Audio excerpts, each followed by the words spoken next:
Indestructible gaming. Select your character. Musket shot. Mr. K. Let the horror begin. Boom! Scary! Frightening! May your soul be devoured. 3, 2, 1.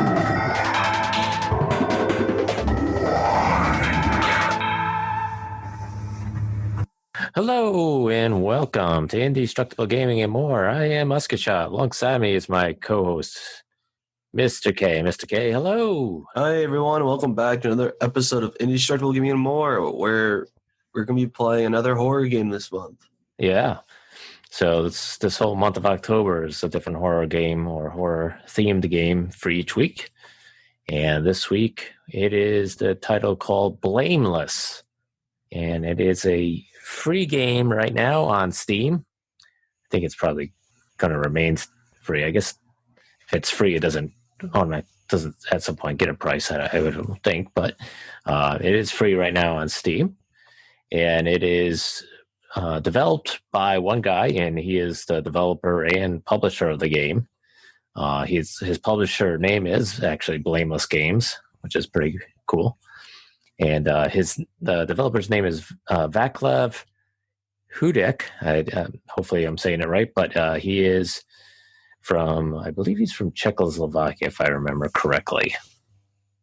But he, one of the things on his website is that he was, trying to make, his current goal is to make games that he can contribute to the gaming world by, creating a game in 3D adventure genre. I guess that's, one of his more favorite genres of gaming. He was inspired by, let me see if you know of any of these games, because one of them sounds familiar, but the others don't. He was inspired by Penumbra, Nope. Amnesia series. Amnesia's, yep, that one. Okay, That one's Outlast. well known. Outlast is also well known. And Slender. Slender is also well known. Yeah.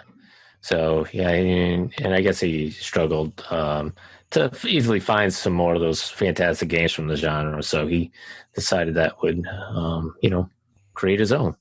And he's in favor of supporting and uprising indie projects like Eerie, One Late Night, Dread Out, or the Old City. And so it's just, this is his way of keeping the first-person adventure genre alive. So this game came out in 2016. So obviously, a lot inspired him to do this game. He also has another game that came out in 2019. It's on Steam as well. It's called Time, Space, and Matter. This game is a little bit different. I watched a video of this game. This one looks like, I don't know if I could actually be able to handle this game without being dizzy afterwards. But it's a puzzle solving 3D game where it makes use of gravity zones to manipulate objects and yourself in dozens of diverse physics-based spatial puzzles. And you traverse the levels to get to the top of the building and unravel the story behind the mysterious technology. And watching the video of it, it's like, 1 minute you might be upright, and the next minute you're sideways, and the next minute you might be upside down, and it changes, it seems like, quite frequently. So so if you don't mind that in a first person type of view, it might not be too bad. But to me, I was like, whoa, I don't know. I think I'd probably be dizzy or something after playing this game. So That would be pretty interesting. yeah, but that one is not free. That one is actually $9.99 on Steam. But there is a demo. You can try the demo of this game to see if you like it, and if you do, hey, buy it. So this one is this one is a first-person adventure game, and so this again a horror-based theme game. So, Mr. K, you want to give a little bit of detail about the game? So, Blameless is a first-person adventure where you're in a role of an architect trying to investigate happenings after discovering evidence of an act of violence. This game requires you to go around, pick up items, and traverse the areas to progress the story and eventually get to the end. Do you remember where does it say where it takes place? Because I don't remember it saying where it takes place. Yeah, and I don't think it. I was trying to think if it did, and I don't think it does. If it does say like a location, or I don't think it mentioned it in the game. It starts off with like a kind of like a story about what actually happened and how you end up at this house, but I don't think it mentions like the city or state or anything or country. But it's all. I mean, seems like it would be based in America or something like that. Yeah, and you are an architect going to this house. This person calls you up, contacts you, and says they need help with. They have an unfinished house, and they basically, they need some direction as to help on how to work on this house and how to finish it. And so I guess the person really, kind of convinces the character you play to come there that night, to come check it out. So the person does.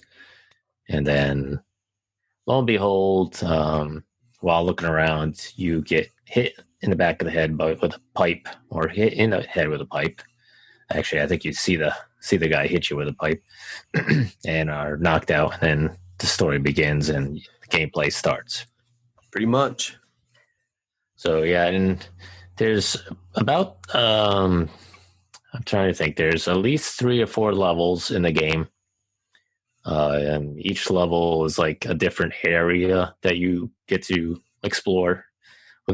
Within the house, the first area you're exploring is basically probably like a first floor area or basement. I think it's more of like a first floor area. Yeah. And you get to, you wake up and the house is a freaking mess. First of all, it's all like stuff everywhere. There's like boards everywhere. There's dust everywhere. There's like bricks and concrete everywhere. There's just, it's a real mess. I'm not really sure what the purpose of or what the guy was trying to do, as far as fixing up the house. He did a terrible job of even trying to do stuff.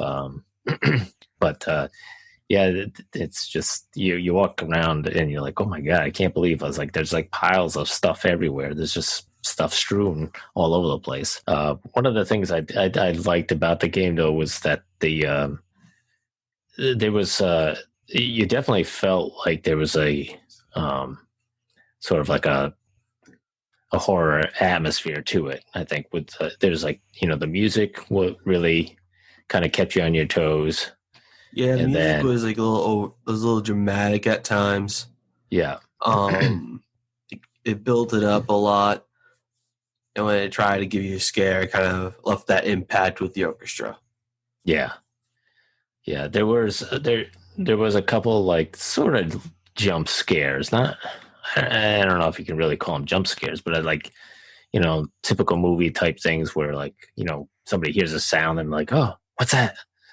Type of thing. The developer uses a lot of light and darkness in this game. Yeah, so you didn't know what you were walking into sometimes.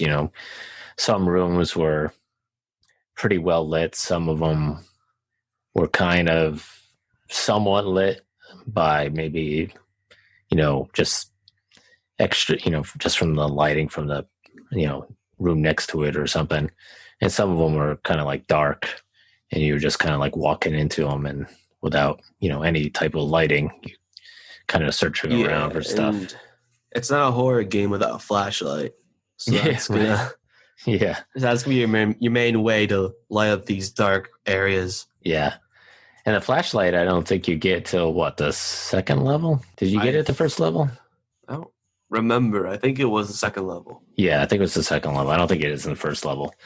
But it's he does a good job with the shadowing and stuff like that. So there's times you walk into some of the rooms and there's this there's kind of like a shadow, and it's really tough to tell sometimes whether it's, if there's something there or if it's just, something that, he developed and threw in there and it's just throwing you off a little bit. There's a lot of stuff. I mean, there's stuff that I was like looking at and I was like, oh, I wonder if that's something. And I'd like walk over to it and then walk on it. And I was like, well, I guess it's nothing if I'm walking on it, standing on a pile.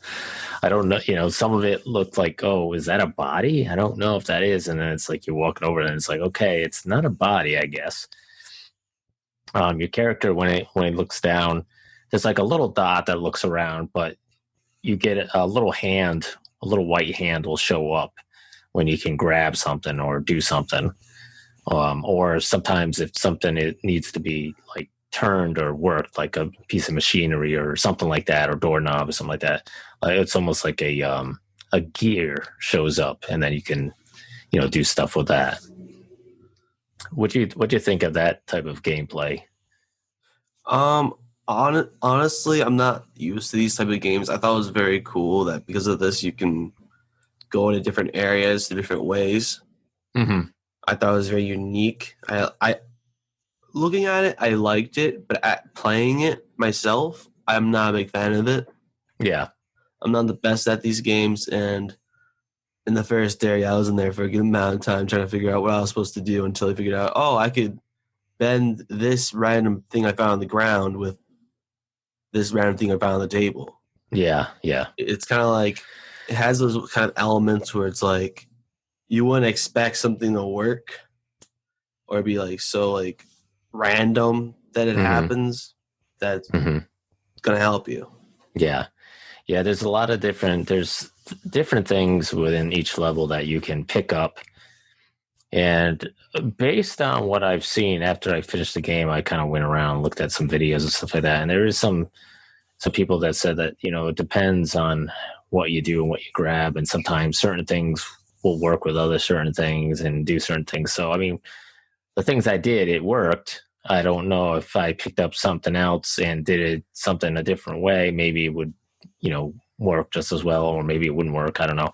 But there's certain things that you find and you kind of have to play with them and to see if they, if they work. You do have like an inventory thing where you pick up certain things and it will keep in your inventory, but there's like tools that you can pick up and use. But I found that when I had a tool in my hand, that like I couldn't walk around and see if I could pick up anything else. So what I would do is I would just kind of like throw all the tools in one area and then go back and grab what I needed, when I needed it and stuff. Because they would be, they'd be kind of scattered about all over within that level. So you just kind of like wandering around checking different things. You do have to look in this game. I find that you had to look sort of like almost everywhere, even above you and below you. Sometimes you have a crouch feature. So, sometimes you got to crouch to look at things, or sometimes you got to jump up, and yeah, it's pretty crazy. Yeah, there's a lot of different things you can do with this in this game. There a lot of times when you're walking around on especially on that first level, like there would be dust that would be falling from the ceiling. I'm not even sure what the ceiling was made of. I'm not even sure what it is, but it's a very odd looking ceiling. But dust would be falling down on you and stuff like that. So I was like, that kind of gave it kind of a little bit of an eerie effect too, because you didn't know if that was, based on somebody walking on the floor up above you, or was, there's something going on with the house, or just, or was it just plain settling and dust just falling on you? Who knows? But it was kind of a creepy effect too. But a lot of the darkness was tough to walk around, especially until you get the flashlight. And then I don't think the flashlight was all that good, really. Yeah. Unless you get the big flashlight later on. Yeah. That one does help a lot. That one is more not to aim forward, but it aims upward, so you get like the whole room instead of directly in front of you. Mm-hmm. Yeah. And, there's not, you don't really, I don't want to give away too much of it, but throughout most of the game, you don't really see who actually hit you or encounter that person. But you do deal with a lot of, like I said, things that are going on around you where your character kind of jumps and says, "Whoa, my God, what's that?" Or "Who's that?" And that type of stuff. So there's a lot of that in the game that'll, kind of, I think I jumped once on one thing that they did, and I can't remember, it might have been even in the third level or something like that. There's something that happened that made me jump. I think it might have been a sound or something slammed or something like that. And I was like, "Oh, that made me jump." But generally speaking, I think it's, I was waiting for a lot of times to find, either dead bodies or something to explore and be like, "Oh man, that's gross." But nothing really disgusting in this game. You're not going to be like really grossed out or anything like that. No, nothing bad at all. No. The game, I did finish the game, and I was surprised with the ending. That actually kind of threw me. The ending was pretty amazing. The ending, I thought the way it ended, I thought, oh, that's a bummer. Maybe if I go back and I could do this again. I think there are different endings. There is, from what I understand, there's a couple different endings, but it all kind of ends the same way. So there isn't much difference, but there's, I guess, a couple of different ways you can end it. One of the things I didn't really like about the game was there's an autosave, and I don't know if you can just, like, on the first level, if you stopped, halfway looking around, if you got out of the game, if it would start just from the very beginning again or start from where you lead off. But there is an autosave function that, every time you went to a different level, it autosaved. But the one thing I didn't like is that it saved over the previous level. So if you really wanted to go back to that first level and look around, you couldn't go back to it. At least I didn't find a way to do that. So that was kind of a bummer. And I know that towards the end of the game, that happens where you're in a spot where you can't go back and you're like, "Oh, I wish I could go back another level to do something to see if this would make a difference." And I couldn't go back. So that was a little bit of a bummer. But I mean, that's sure sounds it. That's just, I think just one of those things you just deal with. It's a short game. Pretty sure it takes 20 minutes, 20 to 60 minutes to complete. Yeah. So it's over on the story page. Yeah, and mine said I finished in like an hour and a half, but I did it over 3 nights, and I just did different sections. And yeah, in the first section, I struggled with a little bit to really figure out what the heck I was doing and what I was supposed to find, and I was trying all different things.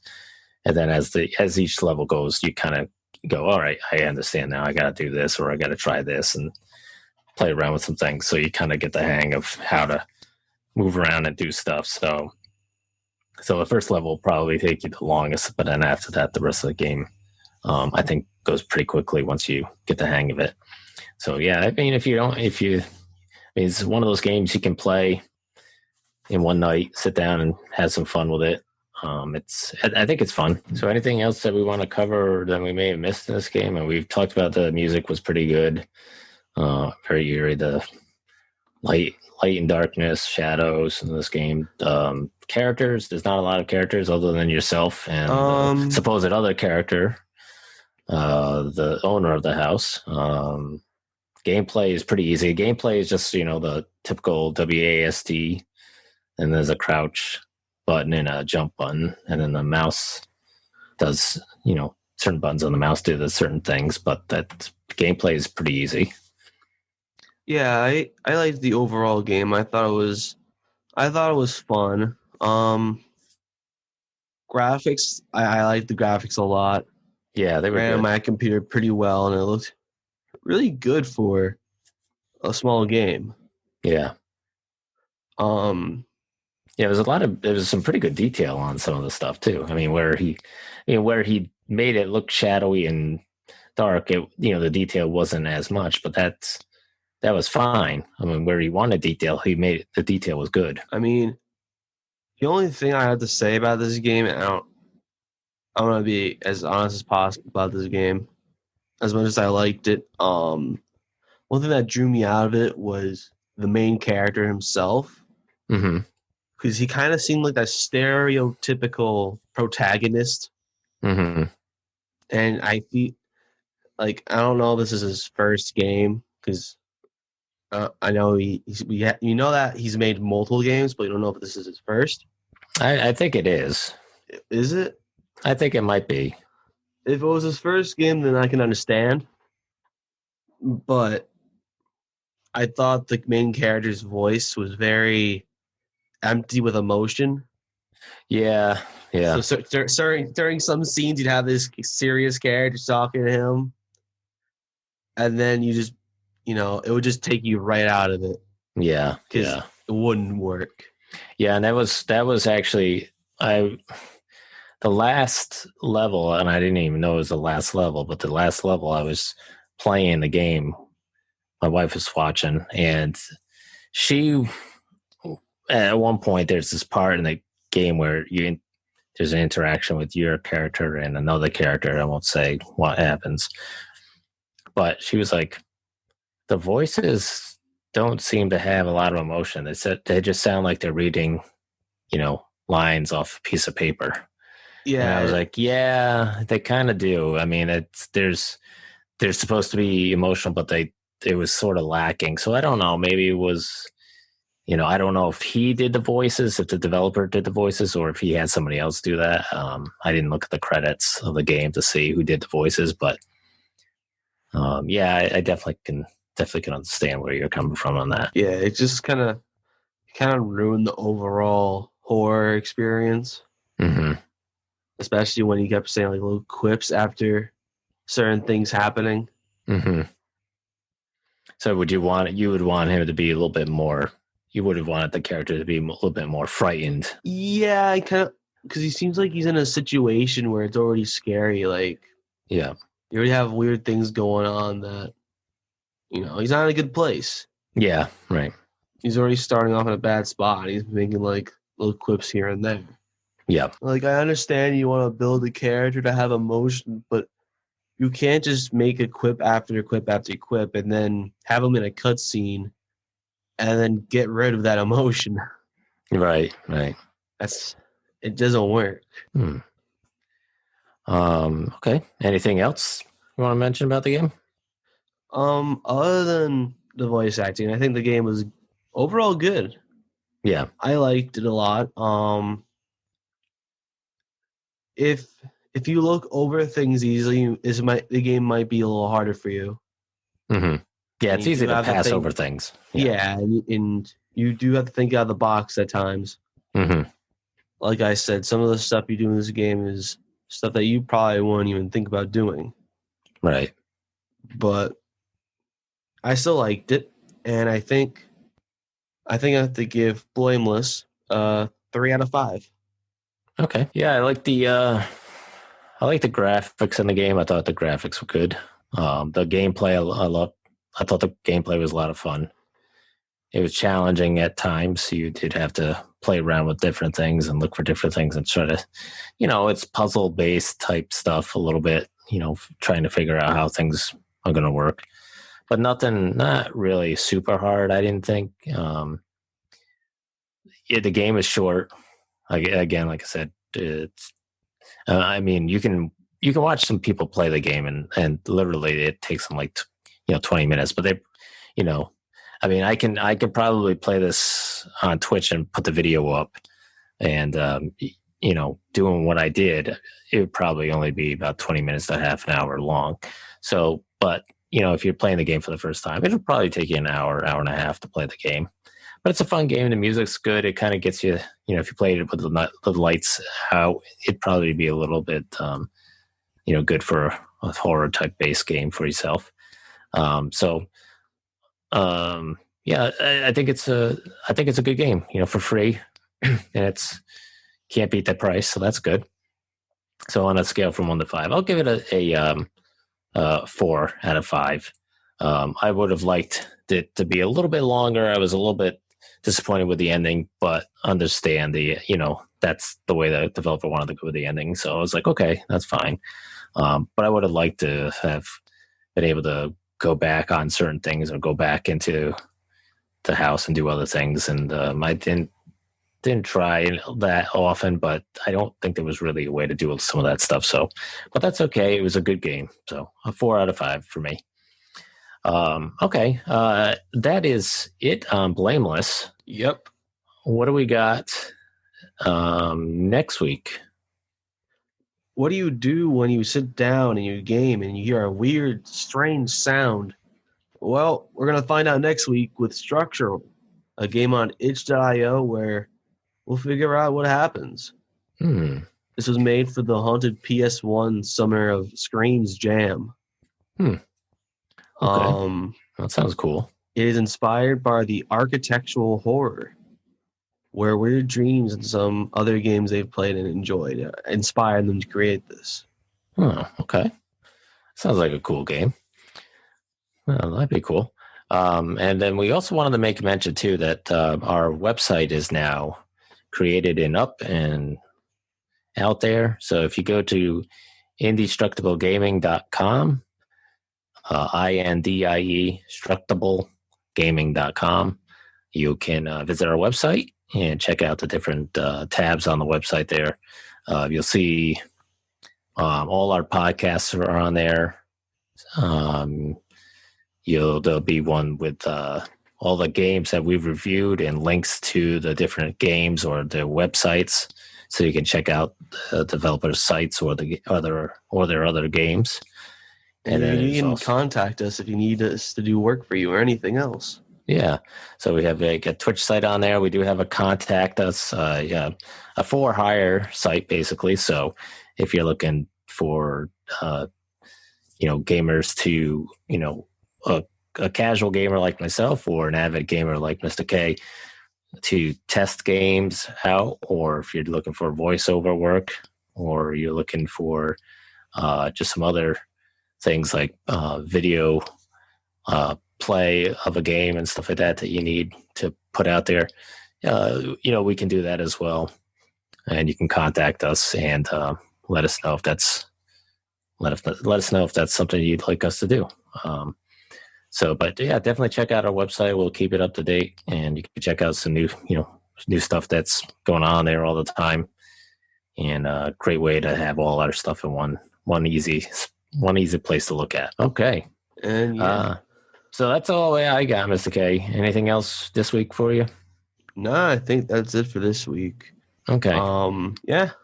Yeah. Okay. All right. Well, thanks everybody for listening. We hope to guys have you join us next week. Stay indestructible, folks. All right. Bye. Peace. Game over. Hey guys, how's it going? I hope you enjoy the show. You can find us on Facebook and Twitter. And if you go on our website, indestructiblegaming.com, you can find out where you can also listen to us. And other things too. Anyways, stay indestructible, folks. Peace.